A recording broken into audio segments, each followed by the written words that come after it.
وسلم علیک وعلی آلک واصحابک یا حبیب اللہ۔ آج کی اس نشست کا جو ہمارا موضوع ہے وہ ہے نفلی روزے۔ اللہ رب العزت نے ماہ رمضان المبارک کے روزوں کے علاوہ نفلی روزوں کو بھی بڑا مرتبہ و مقام بخشا ہے، چونکہ روزہ نفلی ہو یا فرضی، یہ سب روزے جسم کی آلیدگی، جسم کی پاکیزگی، یہ سب روزے جسم کی پاکیزگی، روح کی بالغی، بدن کی طہارت اور باطن کی نفاست، رضائے خداوندی، خوشنودی مصطفی اور فلاح اخروی اور سعادت سرمدی کا ایک خاص ذریعہ و وسیلہ وہ کرتے ہیں۔ اور فقط روزے کے ضمن میں، روزہ کے بارے میں، یعنی نفلی روزوں کے بارے میں کریم آقا صلی اللہ علیہ وآلہ وسلم نے ارشاد فرمایا، لِكُلِّ شَيْءٍ زَكَاةٌ وَزَكَاةُ الْجَسَدِ صَوْمٌ۔ ابن ماجہ شریف صفحہ نمبر 126 پہ اور مشکات شریف کے صفحہ نمبر 180 پہ یہ حدیث پاک موجود ہے۔ آقا اسلام نے فرمایا، لِكُلِّ شَيْءٍ زَكَاةٌ وَزَكَاةُ الْجَسَدِ صَوْمٌ۔ ہر چیز کو کوئی چیز پاک کرتی ہے اور جسم کی طہارت روزہ ہے۔ جسم کو پاک کرنے والی جو چیز ہے وہ روزہ ہے۔ اور اسی ضمن میں حضرت سیدنا ابو ہریرہ رضی اللہ عنہ بھی مجموع الزوائد کے اندر یہ بات رقم ہے، آپ روایت فرماتے ہیں، کریم آقا صلی اللہ علیہ وآلہ وسلم نے ارشاد فرمایا، جہاد کیا کرو خود کفیل ہو جاؤ گے، روزہ رکھو تندرست ہو جاؤ گے، اور مزید فرمایا سفر کیا کرو غنی ہو جاؤ گے۔ یہ آقا علیہ السلام کی حدیث پاک کا خلاصہ ہے۔ اور پھر اسی ضمن میں مجموع الزوائد کے اندر جلد نمبر 3 صفحہ نمبر 418 پہ کریم آقا صلی اللہ علیہ وآلہ وسلم نے ارشاد فرمایا، حضرت جابر رضی اللہ عنہ راوی ہیں کہ روزہ ایک ایسی ڈھال ہے جو بندے کو جہنم سے بچا لیتا ہے۔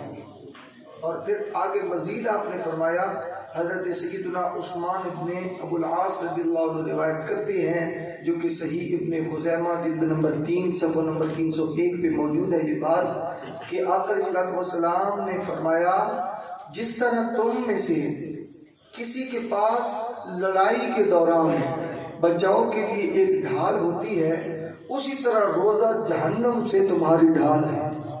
جس طرح جنگ کے دوران تمہارے پاس ایک ڈھال ہوتی ہے بچنے کے لیے، اسی طرح جہنم کی آگ سے بچنے کے لیے تمہارے پاس روزہ ڈھال ہے۔ اور ہر ماہ 3 روزے رکھنا، کریم آقا نے فرمایا یہ بہترین روزے ہیں۔ 3 روزے کم از کم ماہ کے اندر یہ ہونے چاہیے۔ اور اس کے بعد آقا علیہ السلام نے یہ حدیث پاک مسند احمد جلد نمبر 9 صفحہ نمبر 90 پہ یہ بات موجود ہے کہ حضرت سیدنا حذیفہ رضی اللہ عنہ روایت ہے کہ کریم آقا صلی اللہ علیہ وسلم نے ارشاد فرمایا، جس نے لا الہ الا اللہ کہا اور اسی پر اس کا خاتمہ ہوا تو وہ جنت میں داخل ہوگا۔ اور اللہ تعالیٰ کی رضا چاہتے ہوئے کسی دن روزہ رکھے پھر اسی پر اس کا خاتمہ ہو جائے تو بھی وہ جنت میں داخل ہوگا۔ اور پھر فرمایا، جو اللہ تعالیٰ کی رضا کے لیے صدقہ کرے اور اسی صدقہ پر خاتمہ اس کا ہو جائے تو بھی وہ جنت میں داخل ہو جائے گا۔ آقا علیہ السلام کی بے شمار حدیث مبارکات ہیں، اور یہ ایک حدیث پاک جو بخاری شریف کی جلد نمبر 1 صفحہ نمبر 255 پہ، مسلم شریف کی جلد نمبر 1 صفحہ نمبر 363 پہ، ابن ماجہ کی صفحہ نمبر 119 پہ، مشکات شریف کے صفحہ نمبر 173 پہ یہ بات موجود ہے۔ چھوٹی سی حدیث بات، آقا علیہ السلام نے فرمایا، الصیام جنت، یعنی نفسانی خواہشات اور گناہوں سے بچنے کے لیے روزہ ایک ڈھال ہے۔ یہ روزہ ایک ڈھال ہے۔ یہ کہتے ہوئے تو بڑا چھوٹا سا لفظ بنتا ہے نا کہ روزہ ڈھال ہے۔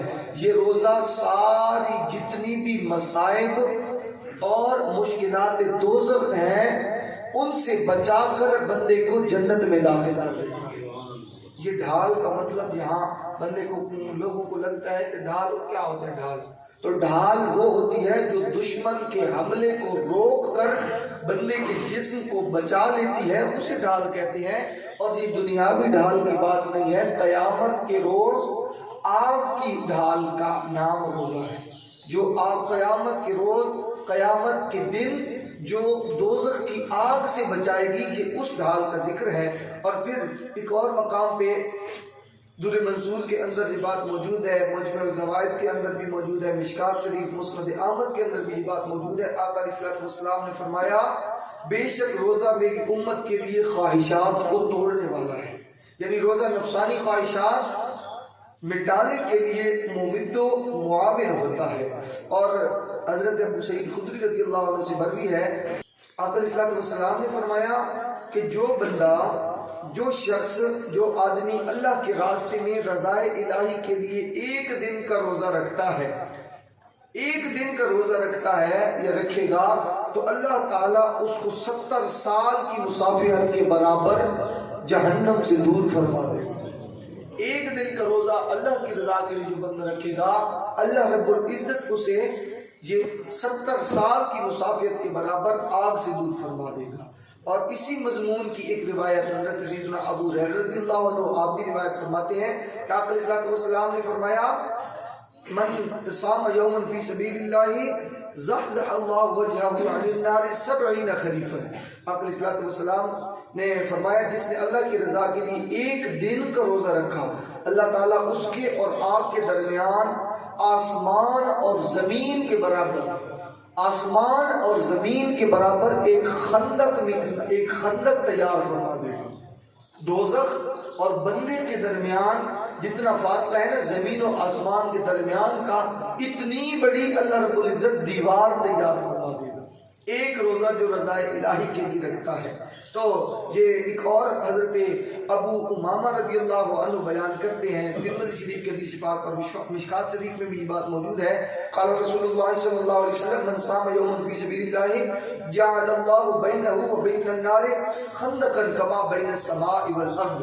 یہ آقا علیہ السلام کی وہی حدیث پاک کچھ الفاظوں کے تبادل سے ہے کہ حضرت ابو ہریرہ رضی اللہ عنہ نے بھی حدیث پاک کو، اسی حدیث پاک کو روایت کیا جو گزشتہ ہے کہ اللہ رب العزت دوزخ اور بندے کے درمیان زمین و آسمان جتنے فاصلے جتنی ایک دیوار تیار فرما دیتا ہے۔ اور آقا علیہ السلام نے یہ حضرت ابو درداء رضی اللہ عنہ روایت کرتے ہیں کہ رسول اللہ صلی اللہ علیہ وسلم نے ارشاد فرمایا جس شخص نے ایک دن رضائے الہی کے لیے روزہ رکھا تو اللہ تعالیٰ اس کے اور جہنم کے درمیان آسمان اور زمین کے برابر خندق بنا دے گا۔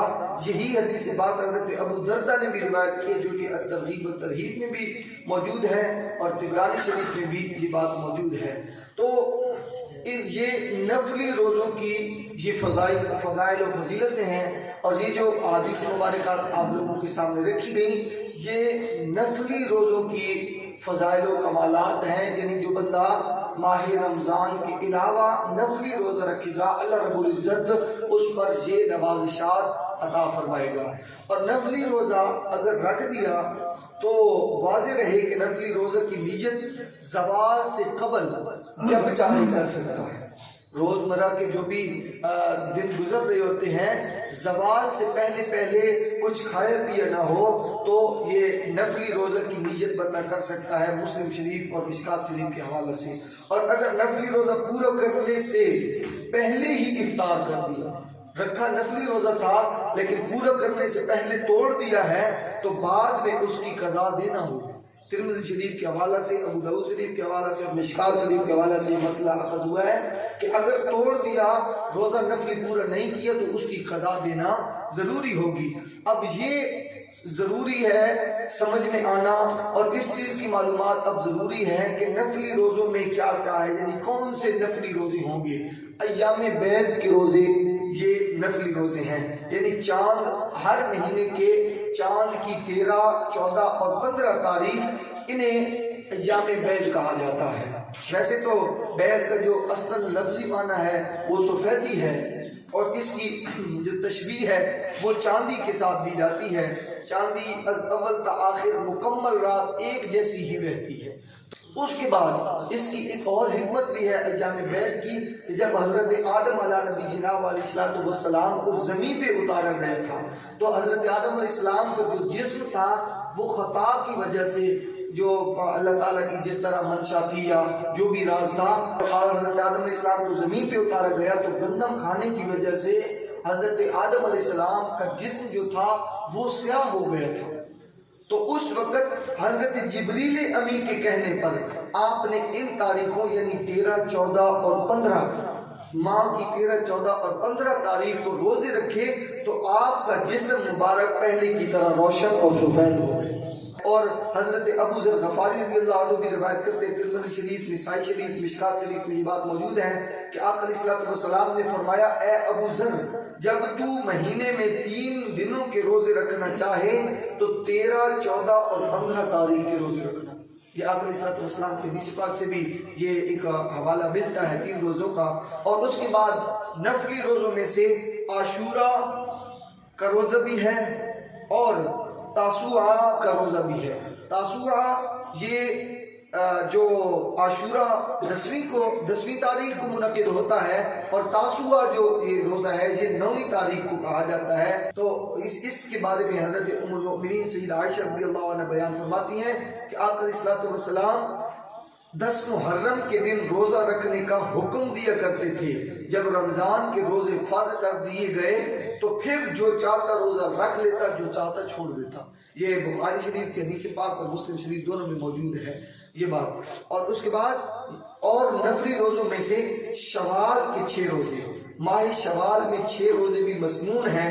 یہ روزے عید الفطر کے فوراً بعد رکھے جا سکتے ہیں، یعنی شوال کے ماہ میں 6 روزے رکھنا یہ بھی نفلی روزوں میں آتا ہے۔ اور اس بارے میں مسلم شریف، ترمذی شریف، ابو داؤد شریف اور مشکات شریف، ابن ماجہ کے اندر بھی ان تمام کتابوں میں یہ حدیث پاک موجود ہے۔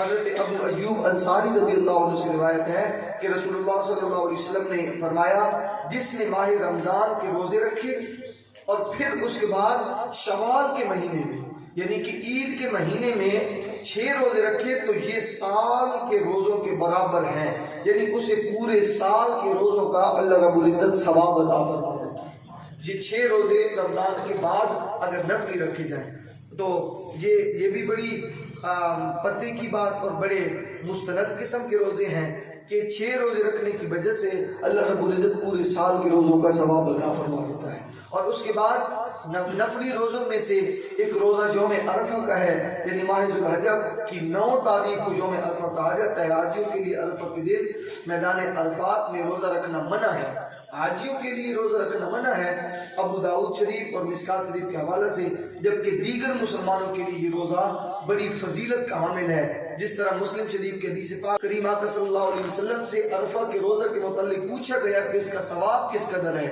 تو آپ نے فرمایا روزہ گزشتہ اور آئندہ آنے والے سال کے تمام گناہوں کو مٹا دیتا ہے۔ یہ یوم عرفہ کا جو روزہ ہے، ماہ ذوالحج کی 9 تاریخ کا جو روزہ ہے، یہ گزشتہ اور آنے والے سال کے تمام گناہوں کو مٹا دیتا ہے۔ یہ نفلی روزے کا جو ہے یہ اجر و ثواب ہے۔ وہ جو قدیم دور میں مسلمان ہوتے یا مشرک ہوتے، ان کے درمیان، ان مہینوں کے درمیان وہ جنگ نہیں کرتے تھے، تباہی و فساد سے روکا گیا ہے، جن کے بارے میں قرآن بھی کہتا ہے ان عدۃ الشہور عند اللہ 12 شہرا فی کتاب اللہ۔ یہ یعنی اللہ کے ہاں آسمان اور زمین کی تخلیق کے وقت ہی 12 ماہ مقرر کیے گئے تھے، جن میں 4 مہینے حرمت والے ہیں، 4 مہینے حرمت والے ہیں۔ تو ان میں بھی یہ جو روزے ہیں یہ رکھنا یہ بہت ہی اہمیت کا حامل ہے۔ اور اس کے بعد نفلی روزوں میں سے رجب کے روزے بھی ہیں۔ ماہ رجب میں روزے رکھنے کے متعلق بھی بڑی رغبت دی گئی ہے، چنانچہ اس کے بارے میں بھی مسلم شریف میں اور شعب الایمان میں، ابو داؤد شریف میں ہے کہ حکیم حضرت عثمان بن حکیم انصاری بیان کرتے ہیں کہ میں نے سعید بن جبیر سے رجب کے روزے کے متعلق سوال کیا اور ان دنوں ہم رجب کا روزہ رکھتے تھے، تو انہوں نے جواب دیا کہ میں نے حضرت ابن عباس کو فرماتے سنا ہے کہ رسول اللہ صلی اللہ علیہ وسلم آپ رجب کا روزہ رکھا کرتے تھے۔ اور پھر اس کی حضرت ابن عباس رضی اللہ عنہ سے مرفوعاً روایت ہے کہ بے شک رجب بڑی عظمت والا مہینہ ہے، جس میں نیکیاں بڑھا دی جاتی ہیں، جس نے اس میں ایک دن کا روزہ رکھا وہ ایسے ہی ہے جیسے اس نے پورے سال کا روزہ رکھا ہے۔ یہ رجب کے مہینہ میں نفلی روزہ کو اللہ رب العزت نے اتنا مرتبہ اور مقام عطا فرما دیا ہے۔ اور پھر یہ روزے اللہ رب العزت اگر توفیق دے تو یہ روزے ضرور رکھنا چاہیے۔ اور ہفتہ اور اتوار کا روزہ، سوموار اور جمعرات کا روزہ، یہ سارے روزے یہ نوافل کے روزے ہیں۔ صوم داؤدی اللہ رب العزت اگر کسی کو عطا فرما دے تو کیا ہی بات ہے۔ حدیث مبارکہ میں حضرت داؤد علیہ السلام کی روزے کی فضیلت کو بیان کرتے ہوئے امت مسلمہ کو اس کی بھی ترغیب دی گئی ہے۔ چنانچہ حضرت عبداللہ ابن عمر رضی اللہ عنہ بیان فرماتے ہیں، بخاری شریف، مسلم شریف، مشکات شریف میں یہ بات موجود ہے، رسول اللہ صلی اللہ علیہ وسلم نے مجھے ارشاد فرمایا، اے عبداللہ افضل روزہ رکھو جو حضرت داؤد علیہ السلام کا روزہ ہے۔ اور وہ روزہ کیا تھا؟ ایک دن روزہ رکھنا، ایک دن افطار، ایک دن روزہ رکھنا، ایک دن روزہ نہ رکھنا، ایک دن روزہ رکھنا، ایک دن روزہ نہ رکھنا، یہ صوم داؤدی تھا۔ آپ کی ساری زندگی اسی طرح روزہ رکھتے ہوئے گزر گئی، آپ نے ایک دن روزہ رکھا اور ایک دن روزہ نہ رکھا۔ تو اور پھر اس کے بعد یہ بھی میں اختصار کے ساتھ بیان کرنا چاہوں گا کہ ممنوع روزوں کا ذکر، یہ تو تھے نا نفلی روزے، یعنی آپ رکھ سکتے ہیں، ضروری تو نہیں کہیں گے نفلی روزے ہیں، لیکن اگر آپ رکھ دیں گے تو بڑا اجر و ثواب ہوگا۔ اور اسی طرح کچھ ایسے دن بھی ہیں جن میں روزے رکھنا منع ہے، یعنی سال بھر روزہ رکھنا، ان کے تحت بھی حدیث مبارکات ہیں۔ ٹائم کی قلت ہے تو میں مختصراً یہ بتا دوں کہ روزے کب کب نہیں رکھے جاتے۔ سارا سال روزے رکھنا یہ جائز نہیں ہے، سارا سال لگاتار روزے رکھنا یہ جائز نہیں ہے۔ اور صوم وصال کے روزے رکھنا یہ بھی جائز نہیں ہے۔ عیدوں کے دن روزہ رکھنا یہ بھی جائز نہیں ہے۔ ایام تشریق یعنی 9 ذی الحج سے لے کر 9 ذی الحج کے روزہ کے علاوہ 10 سے لے کر آگے جن ایام میں تکبیرات پڑھی جاتی ہیں ان میں بھی روزے رکھنا یہ جائز نہیں ہے۔ میدان عرفہ میں یا یوم عرفہ کا روزہ حاجیوں کے لیے وہ بھی جائز نہیں ہے، منع کیا گیا ہے۔ نصف شعبان کے بعد روزہ رکھنا، شعبان گزرا 15 شعبان، اور کئی لوگ اس میں 15 بھی شمار کر دیتے ہیں نا، نصف شعبان کے بعد کا حدیث مبارکات میں آیا ہے، 15 شعبان کے بعد کے روزے رکھنا یہ بھی ناجائز ہے۔ استقبال رمضان کے روزے رکھنا یہ بھی ناجائز ہے، یعنی رمضان شریف سے چند دن پہلے چونکہ شعبان کے آخری 15 دن منع کیا گیا ہے تو استقبال رمضان کے روزے رکھنا یہ نہیں جائز۔ رجب شعبان کی شروعات میں رکھنا وہ حدیث مبارکات سے اس کا جو ہے جواز اور ثبوت ملتا ہے۔